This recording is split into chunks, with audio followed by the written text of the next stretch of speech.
திருச்சியில அமைஞ்சிருக்கிற புகழ்பெற்ற அண்ணா அறிவியல் மையம் மற்றும் கோளரங்கத்துல விண்வெளி மற்றும் வானியல் ஆர்வலர்களை கவரும் வகையில டீப் ஸ்கை அப்படின்ற ஒரு தலைப்புல ஒரு புதிய காட்சி அண்மையில அறிமுகப்படுத்தி இருக்காங்க.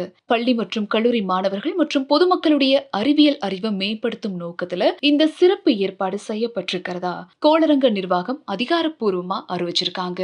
கோளரங்கத்தில் இருக்கிற இந்த அதிநவீன திரை அமைப்பு மற்றும் ஒளி அமைப்புகள் மூலமா பார்வையாளர்கள் தாங்கள் அண்டவெளியின் நடுவே பயணிக்கிற மாதிரியான ஒரு விர்ச்சுவல் அனுபவத்தை பெற முடியும். விண்மீன் கூட்டங்கள், விண்மீன் வெடிப்புகள், பிளாக் ஹோல்ஸ் மற்றும் கேலக்சிஸ் பற்றிய அரிய அறிவியல் தகவல்களை ரொம்ப எளிதான முறையில புரிஞ்சுக்கிற வகையில இந்த காட்சி உருவாக்கப்பட்டிருக்கு.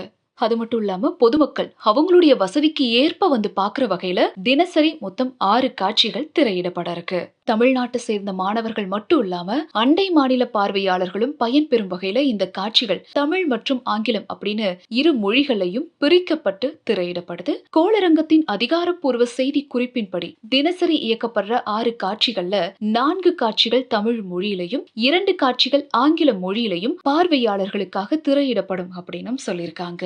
அண்ணா அறிவியல் மையம் எப்பவுமே மாணவர்களின் அறிவியல் ஆர்வத்தை தூண்டும் ஒரு சிறந்த இடமா விளங்கிட்டு இருக்கு. பாட புத்தகங்கள்ல வெறும் வரைபடங்களாகவும் எழுத்துக்களாகவும் படிக்கிற வானியல் மற்றும் இயற்பியல் கோட்பாடுகளை இந்த மாதிரியான காட்சிகள் மூலமா நேரடியா பார்க்கும்போது மாணவர்களின் புரிதல் திறன் பல மடங்கு அதிகரிக்கும் அப்படின்னு பேராசிரியர்களும் அறிவியல் அறிஞர்களும் கருத்து சொல்றாங்க. கோடை விடுமுறை மற்றும் வார இறுதி தினங்கள்ல இந்த மையத்துக்கு வரக்கூடிய பள்ளி மற்றும் கல்லூரி மாணவர்களுடைய எண்ணிக்கை கணிசமா உயரும் அப்படின்னு எதிர்பார்க்கப்படுது.